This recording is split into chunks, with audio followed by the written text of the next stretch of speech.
अब ये ईएमआई वाली लत इतनी ज़्यादा पड़ गई है ना कि पूरी ज़िंदगी ईएमआई बनकर रह गई। आपकी ये कमजोरी का कंपनीज और ये फाइनेंशियल इंस्टीट्यूशंस फायदा उठाते अब हैं। 1 तारीख को सैलरी आएगी और 5-10 तारीख तक आपकी ईएमआई करते करते सैलरी खत्म हो जाएगी। पर आप बिना ब्याज की ईएमआई की तरफ जा रहे हैं, तब भी ये बात को सोचिए कि हर महीने कई महीने तक आपको ये पेन झेलना पड़ेगा। लेकिन ईएमआई अच्छी है अगर आपकी फाइनेंशियल प्लानिंग अच्छी है। ईएमआई की जो आखिरी की कुछ इंस्टॉलमेंट्स होती हैं वो ज़्यादा दुखदाई होती हैं, वो पेनफुल होती हैं। ईएमआई का आप लोगों ने क्या कुछ फार्मूला बना रखा है कि आपकी सैलरी इतनी है तो ईएमआई इतनी होनी चाहिए? मुझे लगता है कि आपकी सैलरी मान लीजिए 1 लाख रुपए है, तो मुझे लगता है कि 30-40% से ज़्यादा की ईएमआई का बोझ नहीं लेना चाहिए। बिल्कुल बिल्कुल, ईएमआई को जारी रखिए, पर समझदारी से जारी रखिए। बिल्कुल, कहते हैं ना कि शौक बड़ी चीज़ है, और जब हाथ में क्रेडिट कार्ड है, डेबिट कार्ड है, तो फिर पॉकेट क्या देखना। तो स्थिति ये हो जाती है कि मन कर गया है जी हमें आज तो फ़ोन खरीदना, आईफोन खरीदना है, मन कर गया जी हमें गाड़ी खरीदनी है, सामने वाले ने बड़ी अच्छी गाड़ी ले रखी है, घर खरीदनी है, तो कई बार ज़रूरत नहीं भी होता है तो शौक़ होता है लेना है, तो पॉकेट में नहीं है तो चलो ईएमआई ले लेते हैं। अब ये ईएमआई वाली लत इतनी ज़्यादा पड़ गई है ना कि पूरी ज़िंदगी ईएमआई बनकर रह गई है। और शुरू में तो बड़ा अच्छा लगता है, जब पता चलता है कि जितनी ईएमआई बनती है हर महीने की, हर कुछ सैलरी से निकल जाती है। तो 1 तारीख को सैलरी आएगी और 5-10 तारीख तक आपकी ईएमआई करते करते सैलरी ख़त्म हो जाएगी। तो फिर अगली सैलरी का इंतज़ार हो जाता है, फिर नया ईएमआई ढूंढते रहते हैं। तो ये आदत कितनी सही है और इस आदत से कैसे बचना चाहते हैं, तो आज इसी पे चर्चा करेंगे।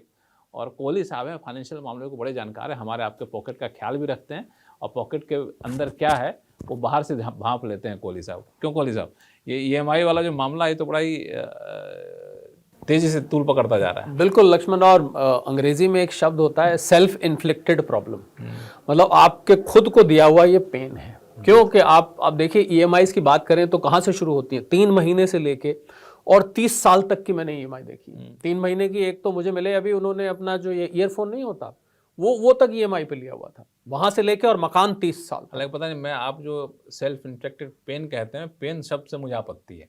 ठीक है भाई, हमें मन किया है कि आईफोन खरीदना है, अभी पॉकेट में पैसे नहीं है, ईएमआई पे सुख तो हो रहा है, खुश तो है कि फोन आ गया मेरे पास। नहीं, मैंने पेन उसको इसलिए कहा क्योंकि जब वो जाती है ना धीरे धीरे और जब वो चीज पुरानी होने लगती है तब आपको बहुत ज्यादा पेनफुल होती है। मेरा पेन से ये मतलब था। मतलब 1 लाख में खरीदा तो 25,000 रुपए कीमत बन बिल्कुल। और आप मान लीजिए गाड़ी पे लिया आपने, अब गाड़ी 3 साल तो आपने 5 साल का ले लिया, 3 साल बाद गाड़ी पुरानी हो जाती है, नए मॉडल आ जाते हैं, तो जब नए मॉडल को आप सड़क पे चलते हुए देखते हैं फिर वो ईएमआई ज्यादा पेनफुल हो जाती है। तो मेरा मतलब ये है कि आप ईएमआई इतनी आसान हो गई है, और मैं बताऊं तो कंपनीज इस बात को जानती हैं। आपकी ये कमजोरी का कंपनीज और ये फाइनेंशियल इंस्टीट्यूशंस फायदा उठाते हैं। देखिए ना, कल मैं एक ऑनलाइन ऑर्डर कर रहा था, उस सामान की कीमत थी 500 कुछ रुपए, हार्डली 600 रुपये ऑर्डर था, क्योंकि सेल चल रहा है तो 1200 का सामान 500 मिल रहा था। जब पेमेंट करने जा रहा था तो मुझसे पूछ रहा है कि ईएमआई में करेंगे क्या, और 500 रुपये की चीज़ भी कह रहा है कि ईएमआई में करेंगे क्या।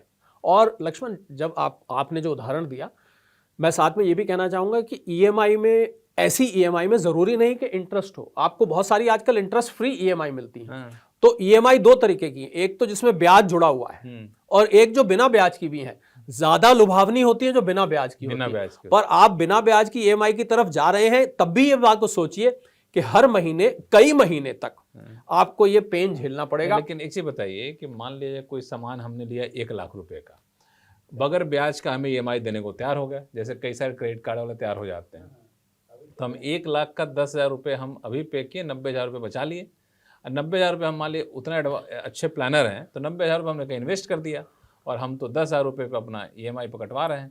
तो इन्वेस्टमेंट से जो पैसा आएगा उससे ईएमआई भरेंगे और हमारा कैपिटल और प्लस इंटरेस्ट होता जाएगा। ये भी एक तो थ्योरी हो सकती है। तो आपके सवाल में ही आपका जवाब छुपा हुआ है। पूछिए कैसे? क्योंकि आपका उतना अच्छा प्लानर होना जरूरी है। पर दिक्कत क्या है कि हमारी जो आजकल की जनरेशन है वो आज खा तो कल खुदा, मतलब उनको यह है कि तो कल खुदा, ये तो उसका मतलब यह है कि आज कल किसने देखा है क्या बचा, तो उसमें आपको फिर बचत करनी बहुत जरूरी है। अगर आपको 90,000, मुझे एक मेरे मित्र की बात याद है, उसने कई सारे घर ले रखे हैं ईएमआई पे, तो फिर एक घर देख रहा था, हमने कहा तुम्हारे पास यार इतने से पैसे हैं, बोले कौन सा मुझे देने, बैंक को देने, बैंक जाने पैसे, हमें क्या जाना। बस यहीं पर आके बात आ जाती है कि अगर आप ईएमआई अच्छी है, अगर आपकी फाइनेंशियल प्लानिंग अच्छी है, अगर फाइनेंशियल प्लानिंग गड़बड़ है, तो जो आपने बात कही ना कि वो 1 लाख रुपए के 10-10 हज़ार बने, तो 90,000 मेरे 1 साल बाद जाने हैं या 10 महीने बाद जाने हैं, तो उस 90,000 से क्यों ना मैं 9,000 रुपए बना लूं और एक इंस्टॉलमेंट फ्री कर लूं। एक इंस्टॉलमेंट फ्री करने का मतलब है कि मुझे वो 1 लाख का सामान 90,000 का पड़ा। अगर तो आप ऐसे कर रहे हैं तब तो ठीक है, वरना ईएमआई फिर आपके लिए पेन बन जाने वाली। और मैंने देखा है लक्ष्मण, आपको सही बात बताऊं, बिल्कुल असली, ईएमआई की जो आखिरी की कुछ इंस्टॉलमेंट्स होती हैं वो ज्यादा दुखदाई होती हैं, वो पेनफुल होती हैं। और पेनफुल कब हो जाती हैं? जब आपके जो ईएमआई के अलावा बाकी के खर्चे हैं वो बढ़ते जाते हैं। पर ईएमआई तो आपने तो साइन कर रखा है, नहीं दे, देखिए वहां कैसे फोन आते हैं, आप ईएमआई डिफॉल्ट। बताइए मुझे कि ईएमआई का आप लोगों ने क्या कुछ फार्मूला बना रखा है कि आपकी सैलरी इतनी है तो ईएमआई इतनी होनी चाहिए? मुझे लगता है कि आपकी सैलरी मान लीजिए 1 लाख रुपए है, तो मुझे लगता है कि 30-40% से ज्यादा की ईएमआई का बोझ नहीं लेना चाहिए। हमने एक फॉर्मूला निकाल रखा है जी।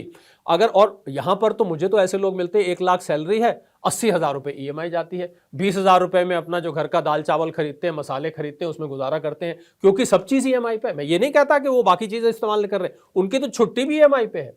3 साल पहले स्विट्जरलैंड गए थे, वो ईएमआई स्विट्जरलैंड की फोटो में भी ढूंढने पे नहीं मिलती है, पर ईएमआई आज तक जा रही है। अब बड़ी उनको अब घर में पत्नी या पति कहते हैं, अरे भाई अगली छुट्टी जाने का टाइम आ गया, वो कहते हैं अभी तो पिछली का ईएमआई चल रहा है, वहां पर ज्यादा दिक्कत आती है। तो मुझे लग रहा है आपका घर, मकान, आपके ईयरफोन, आपकी छुट्टी, बच्चों की पढ़ाई, सब चीज अगर ईएमआई पे कर लेंगे तो ये भूल जाते हैं हम कि खर्चे जो है ना वो रोज नई नई शक्ल लेते रहते हैं, ये चीज भूल जाते हैं। तो जब वो नई शक्ल के खर्चे आएंगे तो पुरानी शक्ल की जो ईएमआई है वो आपको याद दिलाएंगे, भाई हम तो पुराने हैं, हमें पहले याद रखिए ना, आप नए वालों के पास कैसे जा रहे हैं। यहां पर समस्या आ जाती है। और एक सर्वे आया लक्ष्मण जो ये कहता है कि 3 लाख से 5 लाख की तनख्वाह प्रति माह लेने वाले भी अपने आप को गरीब महसूस कर रहे हैं। ये हाल में सर्वे निकल के आया था, और पहले 3 लाख 5 लाख की सैलरी वाला तो अमीर माना जाता था। पर ये ईएमआई का धन्यवाद करना चाहिए जो ये सर्वे का रिजल्ट आ रहा है। मुझे लग रहा है ये लखपति कंगाल है, लखपति कंगाल है, लखपति क्या करोड़पति कंगाल दिखने लगे हैं। ऐसे आप अगर गुड़गांव जैसा शहर लें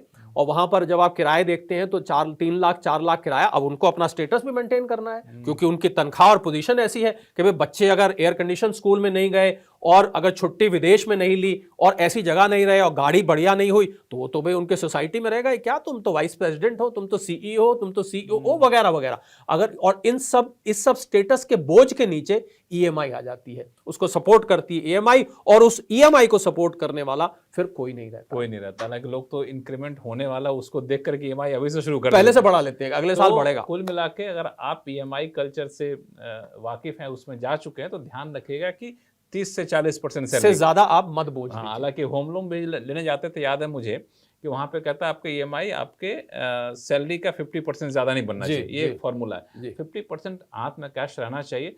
तो ईएमआई से बचने की सलाह दे दीजिए लोगों को। नहीं, मैं ये देखिए, पूरे बचने की तो हम सलाह नहीं देंगे, क्योंकि ईएमआई एक अच्छा तरीका है आपको प्लान करने का कि आपका जो आप चीज ले रहे हैं वो थोड़ी थोड़ी करके आप 3 साल में 4 साल में उसको चुका रहे हैं। नहीं तो आप हो सकता है लक्ष्मण आप उस चीज को कभी अफोर्ड ही ना कर पाए। अगर आज गाड़ी 20 लाख की है तो 20 लाख तो मेरे बैंक अकाउंट में जमा नहीं है, तो मैं तो कभी गाड़ी ले ही नहीं सकता। मेरा मकान 1.5 करोड़ का है, 2 करोड़ का, मैं तो कभी एक साथ दे ही नहीं पाऊंगा।